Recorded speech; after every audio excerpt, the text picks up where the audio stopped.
ليبلوكم أيكم أحسن عملا صدق الله العظيم وقال النبي صلى الله عليه وسلم إذا مات الإنسان انقطع عنه عمله إلا من ثلاث أو كما قال عليه الصلاة والسلام۔ حضرات علماء اکرام، ائمہ اعظام، ذمہ داران قوم و ملت، نوجوانان ملت، آپ کے سامنے یہ حیات مولانا مرحوم کا جنازہ یہ خود نصیحت کر رہا ہے۔ آج میرے کاندھا لگایا جا رہا ہے، آج مجھے تدفین کی تیاری کی جا رہی ہے، کل کو تم سب کی باری ہے۔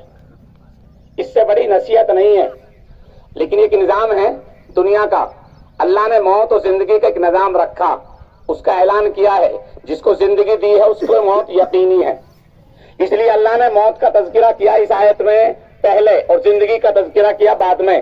الذی خلق الموت والحیات لیبلوکم، اللہ کی ذات وہ جس نے موت کو پیدا کیا، زندگی کو پیدا کیا۔ کیوں موت و زندگی کا نظام؟ کیوں؟ اس کی علت بیان کی، لیبلوکم، تاکہ تمہاری جانچ ہو سکے تم میں کون ہے جو اچھے اعمال لے کر آیا۔ اعمال جائیں گے، اس لیے اچھے اعمال کس کے ہیں ہر ایک کے موت کے بعد ہی پتہ چلتا ہے۔ اور پھر آقا مدنی صلی اللہ علیہ وسلم کا فرمان، مسلم شریف کی حدیث، انسان کی موت واقع ہوتی ہے تو اعمال کا سلسلہ بند ہو جاتا ہے۔ کتنی نمازیں پڑھی، کتنے روزے رکھے، کتنی نیکیاں کی، رجسٹر بند۔ لیکن تین عمل وہ ہیں جن کا رجسٹر بند نہیں ہوتا، روزانہ پلس ہوتا رہتا ہے، روزانہ اضافہ ہوتا رہتا ہے، روزانہ جمع ہوتا رہتا ہے۔ وہ تین عمل ہیں اور الحمدللہ حیات مولانا ان تینوں عملوں کو چھوڑ کر جا رہے ہیں۔ پہلا عمل بیان کیا حدیث پاک میں، صدقۃ جاریہ، صدقہ جاریہ۔ کوئی مسجد بنوائی، کوئی مدرسہ بنوایا، کوئی مکتب بنوایا، وہ جب تک رہے گا تا قیامت یہ رجسٹر جاری رہے گا، ثواب بڑھتا رہے گا، اضافہ ہوتا رہے گا، جمع ہوتا رہے گا۔ مولانا نے کئی مدرسے قائم کیے۔ آپ ہی مفتی ارشد صاحب جو بیان کر رہے تھے کہ مکتب کو مدرسے کی شکل پہلے مدرسے کی، جامع مسجد کی انہوں نے دی، گوالڈا تو وہ پھر دیگر مدارس کی خدمت کی۔ تو صدقہ جاریہ میں پہلی چیز بھی ہے مولانا کی۔ دوسری چیز حدیث پاک میں فرمایا علم نافع وعلم ينتفع بھی، وہ علم نافع، قرآن و حدیث سیکھا اور سکھایا۔ ایک آیت سیکھی، ایک سورت سیکھی، ایک مسئلہ سکھایا، دوسرے شاگردوں کو سکھانے والا پہلا گیا، تا قیامت جب تک یہ شاگردوں کا سلسلہ چلتا رہے گا، ثواب پہنچتا رہے گا۔ حیات مولانا علم حاصل کیا، پھر لوگوں کو سکھایا۔ کتنے شاگرد ہیں، کتنے شاگردوں کے شاگرد ہیں، اور یہ سلسلہ چل رہا ہے، انشاءاللہ تا قیامت جاری رہے گا، اور یہ ثواب حیات مولانا کو پہنچتا رہے گا، اور شاگردوں کے ثواب میں کمی نہیں آئی۔ اور تیسری چیز فرمائی ولد صالح۔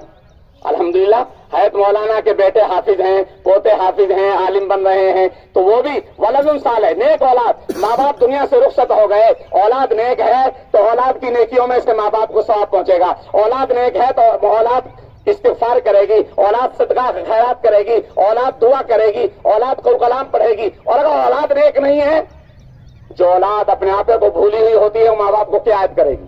اس لیے میری آخری نصیحت ہے میرے دوستو، ہم اپنی اولادوں کو نیک بنائیں، صدقہ جاریہ کا سلسلہ بھی چھوڑ کے جائیں، علم نافع کا سلسلہ بھی چھوڑ کے جائیں، لیکن اپنی اولاد کی فکر کرو، کہیں ہم اونٹ تو نہیں جا رہے کہ ہمارا پیچھے کوئی نام لینے والا نہ ہو۔ اونٹ میواتی لفظ ہے ہمارا کہ ہم اونٹ نہ جا رہے ہوں۔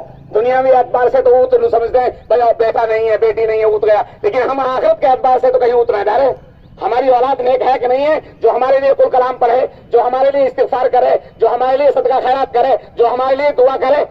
اس لیے سوچو ذرا، اللہ مغفرت فرمائے، درجات بلند فرمائے، مرحوم کی مغفرت فرمائے، صبر جمیل نصیب فرمائے۔ میت کے طبقے میں 4 حق ہیں، میں ہمیشہ جنازے میں بتاتا ہوں، آج پھر بتا رہا ہوں، جس میں ہماری قوم کی غفلت ہے۔ میں اس لیے کہہ رہا ہوں ہماری قوم کی غفلت ہے۔ میت کے ترکے میں 4 حق ترتیب وار لازم ہیں۔ پہلا حق اس کی زمین جائیداد میں پیسے میں کفن دفن کا حق ہے۔ لوگ بھاگتے ہیں، رشتہ دار میں لا رہا ہوں کفن ہے، فلاں رشتہ دار لا رہا کفن، نہیں، حق وہ ہے۔ یہ کوئی آسان نہیں، زندگی میں تو بولا بھی نہیں ہے بھگڑا کفن لینے کے لیے۔ کفن دفن کا حق اس کے ترکے میں سے ہے۔ پہلا حق حقوق واجبہ۔ دوسرا حق کسی کی کوئی امانت ہے یا کوئی قرض ہے، کوئی ذمے میں لین دین ہے۔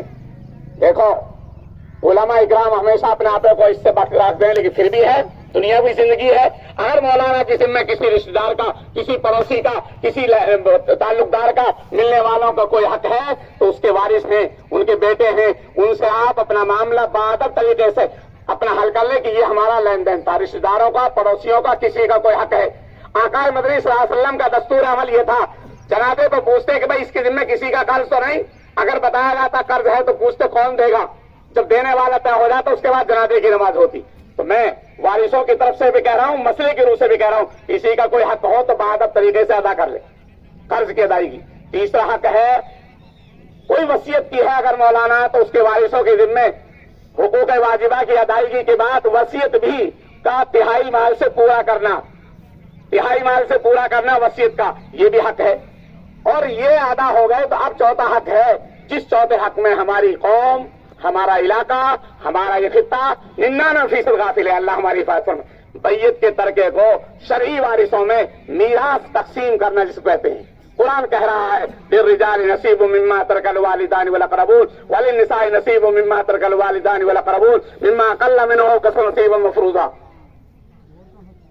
جو مال ان کے ماں باپ نے، قریبی رشتہ داروں نے چھوڑا ہے، اس میں مردوں کا بھی حق ہے۔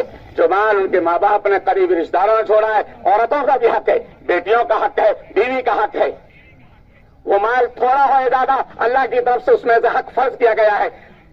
ہماری قوم، ہمارا علاقہ میراث کی تقسیم کرنے سے غافل ہے، اللہ ہماری حفاظت فرمائے۔ میراث کی تقسیم ایسے فرض ہے جیسے نماز فرض، جیسے روزہ فرض، جیسے زکوٰۃ فرض، جیسے حج فرض، اس سے زیادہ اہمیت کے ساتھ فرض ہے۔ کہیں فریضہ مفروضہ کہا، کہیں فریضۃ من اللہ کہا، کہیں حدود من اللہ کہا، اللہ نے مستقل اس کی تفصیل کی ہے، جبکہ قرآن کے علاوہ قرآن میں دیگر فرائض کی اتنی تفصیل نہیں ہے، احادیث ملتی ہے جو میراث کی ملتی ہے، لیکن ہماری قوم اس سے غافل ہے۔ عہد کرو اللہ ہمیں میراث تقسیم کرنے کی توفیق نصیب فرما دے، شریعت کے مطابق شرعی ورثہ کو میراث تقسیم کرنے کی ہم سب کو توفیق نصیب فرمائے۔ وارث قرض ادا کریں گے، وہی پھر بھی ایک بات کہہ رہا ہوں، مولانا مرحوم ہیں، ہم ہیں، کوئی ہے، جب زندگی گزارتے ہیں معاشرے میں کیڈی نرم ہو جاتی ہے۔ مولانا کی کسی سے کیڈی نرم ہوگی ہو، یوں تو مولانا بڑے خلیق تھے، بڑے ملنسار تھے، بڑے اخلاق مند تھے، لیکن پھر بھی ہو جاتی ہے، انسان ہے، کبھی گرما نرمی ہو گئی، کسی کا دل دکھ گیا، کبھی مولانا کسی سے سخت بات کہہ دی ہو، گاؤں میں، پڑوسیوں میں، رشتہ داروں میں، محلے والوں میں، ملنے والوں میں، تو میں درخواست کروں گا کہ اپنے دل کو صاف کر لیں، مولانا کو معاف کر دیں۔ قرآن کہتا ہے فمن عفا واصلح فاجرہ اللہ، جس نے معاف کر دیا، صلح کر لی، اس کا اجر تو اللہ کے پاس ہے۔ معاف نہیں کرو گے تو ایک کا بدلہ ایک، معاف کرو گے تو انشاءاللہ 70 درجے بڑھ کر ملے گا۔ مولانا کی بھی آخرت بنے گی، آپ کی بھی آخرت بنے گی۔ اللہ ہم سب کو عمل کی توفیق نصیب فرمائے، اللہ ان کے ورثہ کو صبر جمیل نصیب فرمائے، کہنے سننے کے مطابق عمل کی توفیق نصیب فرمائے۔